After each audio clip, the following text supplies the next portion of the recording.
Hello friends, welcome to Miss DeBoer Reads. Today we are continuing in the year of Billy Miller.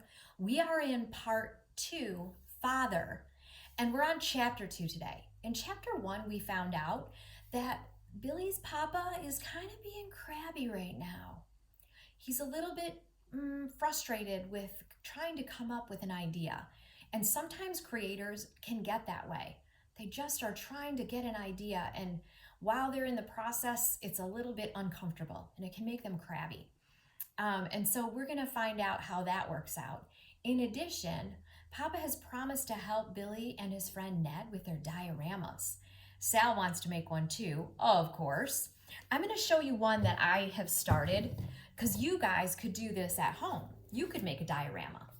All you need is a shoebox. In this one, I happen to use some brown construction paper to kind of look like sand.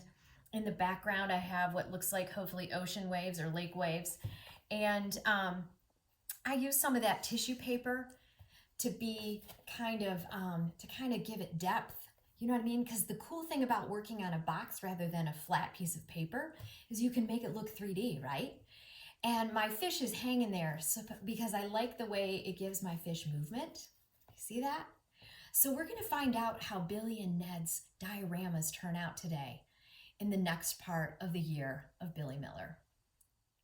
The Year of Billy Miller by Kevin Henkes. We're continuing today in part 2, Father, and we're on chapter 2. Remember, Billy had just reminded Dad or Papa that we're going to work on our dioramas with Ned. Here it goes.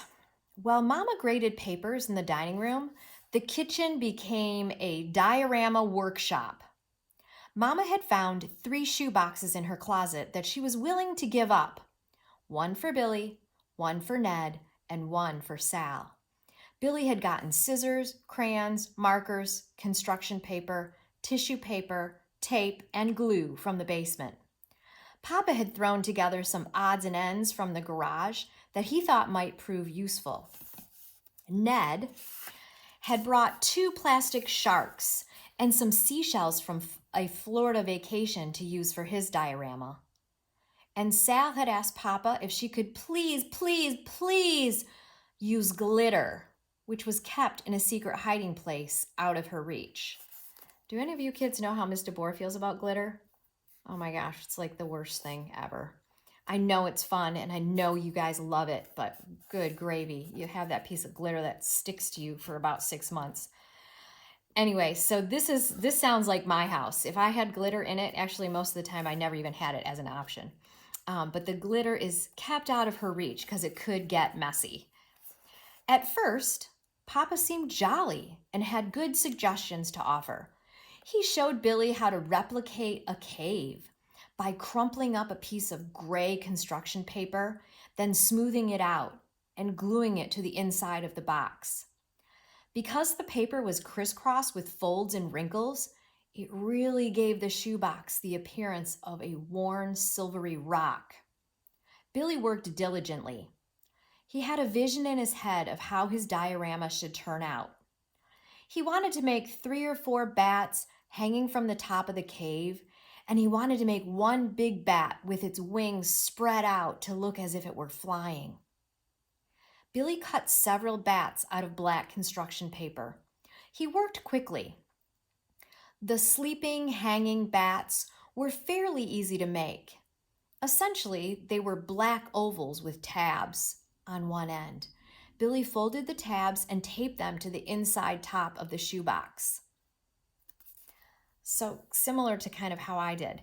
And what's cool about this is this description and all the supplies that you need. You guys could make a diorama of your own of any kind of habitat you might want to for a certain animal or any kind of scene you might like to create. How fun would that be? All you need is a shoebox and some different colored paper. Super cool. So Billy's working on those, and you use like little tabs to make things hang. It'll be cool.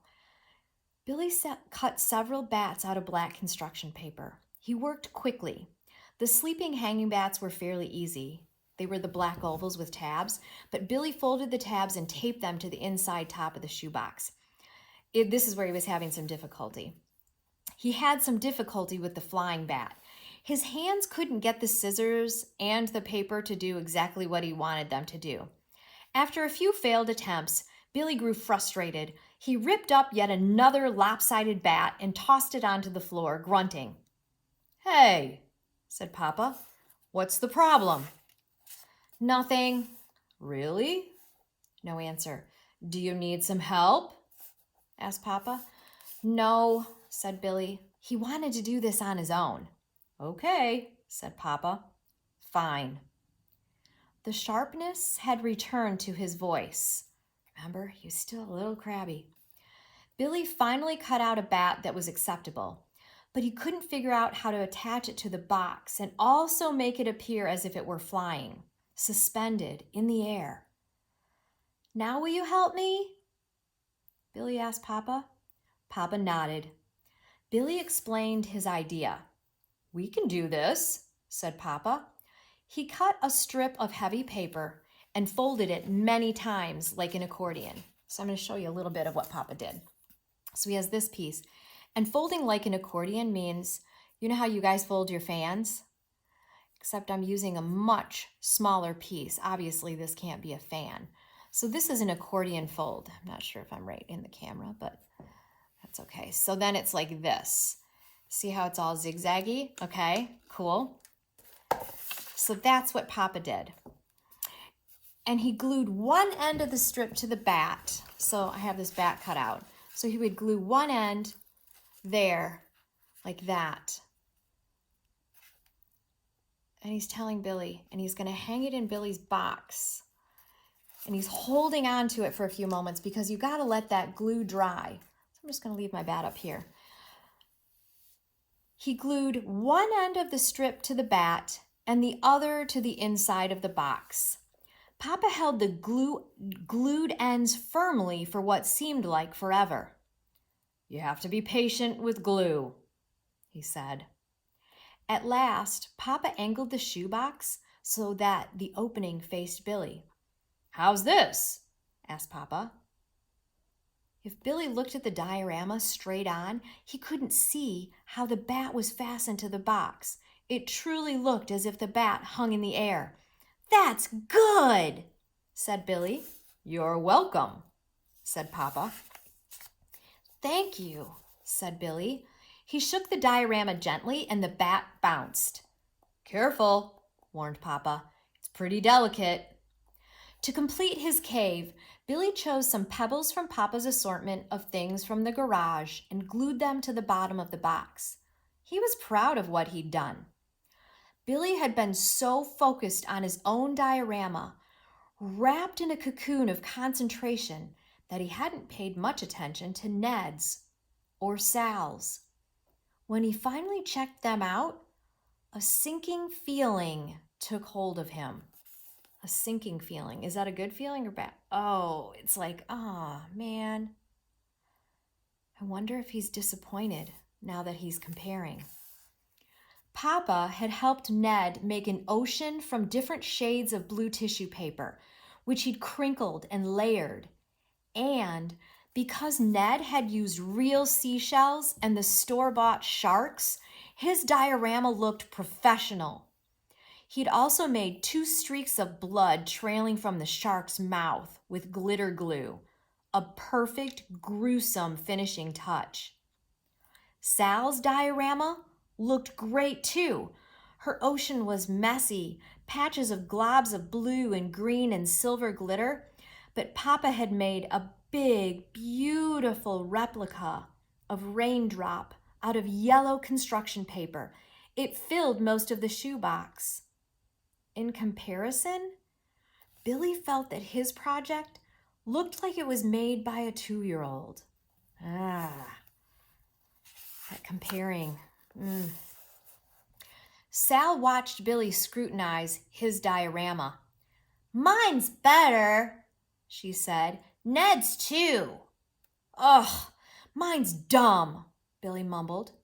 "No, it's not," said Papa. "Mine's pretty," said Sal. She was radiant. She hugged her diorama, swaying. Papa, can we make diorama for all the drop sisters? Diorama, said Billy. Not today, said Papa. Ned giggled. Hey, Billy, your big bat looks like a pair of flying underwear. Black, dirty underwear. He giggled again. Well, said Billy, yours only looks good because you have store-bought sharks. Any positive feeling had been drained away. Billy turned towards Sal. And yours only looks good because Papa did it. If he hadn't helped you, it would look like garbage. Hey, said Papa sternly. Enough. He brought his hand down hard onto the table. Smack. Then silence. Papa rarely raised his voice, so when he did, it felt as if something in the universe had shifted. Sal broke the silence. Papa, your beard is sparkly, she said. Glitter, said Ned. That's the least of my problems, said Papa. I'm never having a beard when I grow up, Billy said under his breath. He was mad at Papa. Billy blamed him for the way he felt. Mama entered the kitchen. Oh, what's going on in here? She asked. She tucked her red marking pencil behind her ear, which made Billy think of Miss Silver's chopsticks. Papa whisked past Mama, tapping her on the shoulder.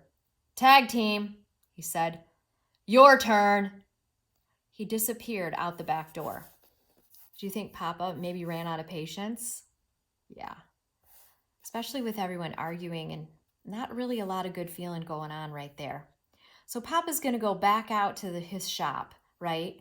And Mama's going to help with the dioramas, although now there's nothing much left to do. Mama scanned the room. The tabletop and floor were strewn with scraps and wads of construction paper and tissue paper. There was a dusting of glitter everywhere. I can tell you've been working hard, she said. Are you going to make diorama too? Asked Sal. Mama sighed. No, honey, she said. I'm going to help you all clean up. Sometimes there can be dynamics that make people feel sad, upset, competition, right? Don't you think Billy's feeling a little bit like, oh man, mine don't look as good compared to yours? And so there's a lot of not so good feelings after such hard work with cool dioramas. Yeah, Billy needs to grant himself some grace for doing all that hard work on his own. And Papa, wow, I hope he gets to be in a better mood. We'll find out in the next part of Billy Miller.